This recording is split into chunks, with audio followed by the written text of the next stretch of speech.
Over the years, we have made this entire last dance, quote-unquote thing, try to happen.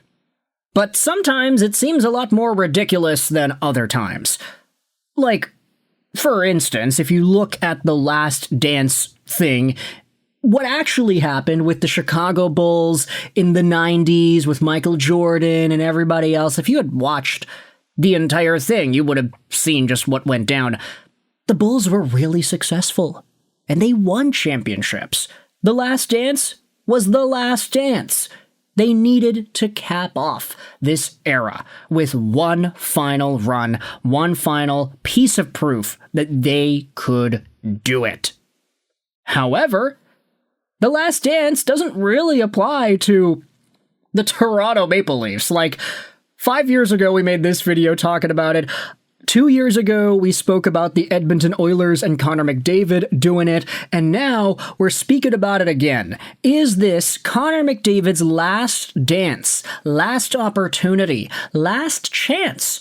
Or, this is the big caveat here, is it the Edmonton Oilers' last dance with Connor McDavid instead? Take a look at this clip that was posted on the BPM Sports Talk Twitter account. It features Marco D'Amico, who went out there and spoke about the Edmonton Oilers. The tweet says, "In your opinion, do the Oilers have the team to win the Stanley Cup this year?" Okay, great. Easy question, easy answer, maybe easy answer, depending on who you ask. But there's a really interesting comment here from Marco D'Amico that I wanted to comment on, and it was published and transcribed onto this article by Gabriel Sammy earlier yesterday. Connor McDavid has reportedly already decided his future beyond Edmonton. Let's go out there and read this here. McDavid may be entering his final real opportunity to win the cup with the Oilers, according to Marco D'Amico's opinion. The well-connected columnist discussed the situation on BPM Sports this week. It's a statement that puts enormous pressure on the Oilers. Edmonton has come within reach of the Stanley Cup in each of the past 2 seasons, but last year ended in far more disappointing fashion with an early first-round exit. The kind of ending that leaves lasting scars and fuels questions throughout the summer. The urgency stems primarily from Connor McDavid's contract. At the end of next season, McDavid will have just 1 year remaining on his deal, and that could be the beginning of the end. D'Amico didn't mince words on the subject. His comments are likely to generate a great deal of reaction. He was very clear. D'Amico said, "It's as simple as this.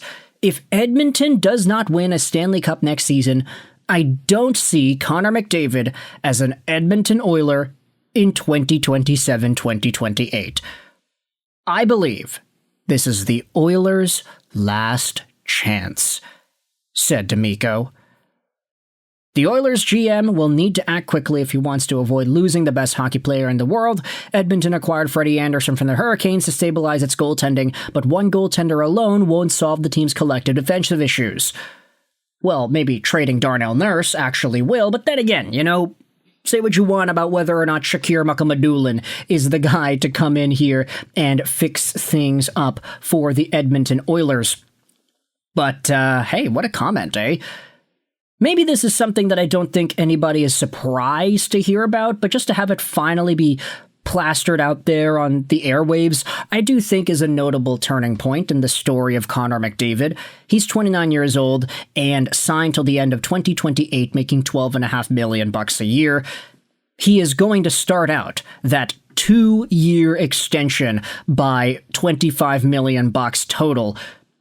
Actually, no, not by $20 million total, at $25 million total. It's 2 years by $12.5 million a season, matching that AAV that he was on over the past 8 years. McDavid has all the leverage in the world because he could have taken $20 million, 7 years, 8 years. He could have been the number 1 paid player in the league. He said, "No, sorry, I'm going to stay at 12.5. I'm going to help you, Edmonton, have as much cap space as possible to get all the talent we can get because we need to win this darn cup now. I won a Conn Smythe. We made back-to-back finals. We lost both times, and then we lost in the first round. Our team needs to be better." And D'Amico's going out there and saying, hey, if the Oilers are not better, if they can't get over that hump, if they don't win the cup this upcoming season, then you can say bye-bye to Connor McDavid. He will not play in 2027, 2028. He will not play the final year of his deal in Edmonton. Either he asks out or he straight up rejects to sign an extension, and the Oilers have no choice but to trade him. Edmonton, Stan Bowman, say what you want about him. Say what you want about whether or not he is of the brightest intellectual capacity amongst NHL general managers. But you cannot believe for a second that Bowman or the Oilers or anybody else would be comfortable with having Connor McDavid on their team as a rental. You know, I've always kind of hated that, oh, we'll just not trade this guy and we'll use him as an own rental discourse, because there is value in maximizing the value that you have. And when guys leave, you lose the value permanently, especially if it's Connor freaking gosh darn McDavid. You're not going to go out there winning Stanley Cups anymore if McDavid decides to walk and you lose him out for free. Connor McDavid is going to have to get traded somewhere, and you're going to have to get a haul for him in order for this to actually fit in any sort of a long-term acceptable capacity in Oiltown. Not that the Oilers fan base is going to like trading McDavid. I think that's definitely not the preferred outcome. But this is something that I think fans might need to prepare for if the 2026-2027 season does not go according to plan.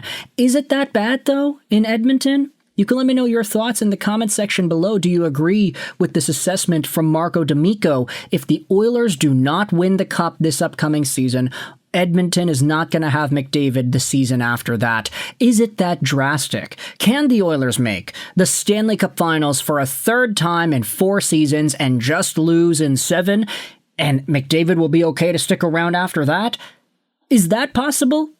Or is it too many things that were too close but not good enough for Connor McDavid? Is that the turning point where he goes, screw it, we made the finals 3 times and we lost each time. I lost the gosh darn gold medal at the Olympics despite being over 2 points a game.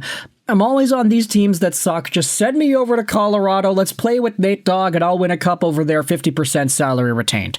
Is that a possibility? Just a hypothetical. You can let me know your thoughts in the comments section below. McDavid's future in Edmonton, yay or nay? Is this the last dance for McDavid? Or is this the Edmonton Oilers' last dance for McDavid? Very big difference there, but still something that I think we need to talk about. You can let me know your thoughts in the comment section below. Look at the selection of old videos, too. Look at that, eh? That's my haircut from 8 years ago. That's such a crazy thumbnail. Oh my goodness. You can let me know your thoughts in the comment section about Connor McDavid and his future with the Oil. I hope you enjoyed this video. And bye.